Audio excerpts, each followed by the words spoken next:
فرمائیے. ضرور. میرا سوال ہے اسلامی سسٹم میں بینکنگ کا کیا سسٹم ہوگا, یعنی کیسے کام کرے گا؟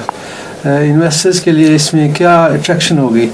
ضرورت مند کو قرض کن شرائط یا بیسس پر ملے گا, مثلاً تاجر کو یا گھر کے خریدنے کے لیے؟ اس وقت جو آپ نے سوال اٹھایا ہے اس کو اس رنگ میں پیش کیا ہے کہ موجودہ اقتصادیات کا غلط تاثر پیدا ہوگا.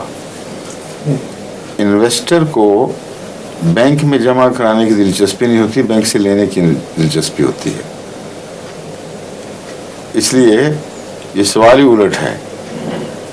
بینک میں وہ جمع کراتا ہے جس بیچارے کو کوئی تجارت کا سلیقہ نہیں ہے یا اتنے تھوڑے روپے ہیں کہ وہ ان کو کسی خاص مصرف میں لا نہیں سکتا, تو وہ بینک میں جمع کراتا ہے. اور جو تاجر جمع کراتا ہے وہ زیادہ لینے کی خاطر جمع کراتا ہے. اس کے پیسے پر بینک نہیں چلتے, وہ بینک کے پیسوں پہ چلتا ہے. اور اسی میں آپ کا جواب آ جانا چاہیے.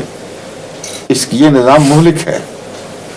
یہ سادہ عام انسانوں کی دولت کو کھینچ کر چند ہاتھوں میں پہنچانے کا ایک ذریعہ ہے, اور اسی سے ساری سوسائٹی کی اقتصادی خرابیاں پیدا ہوتی ہیں. بس اسلام اس قسم کی کوئی بینکنگ جاری نہیں کرے گا. ایک اور سوال کر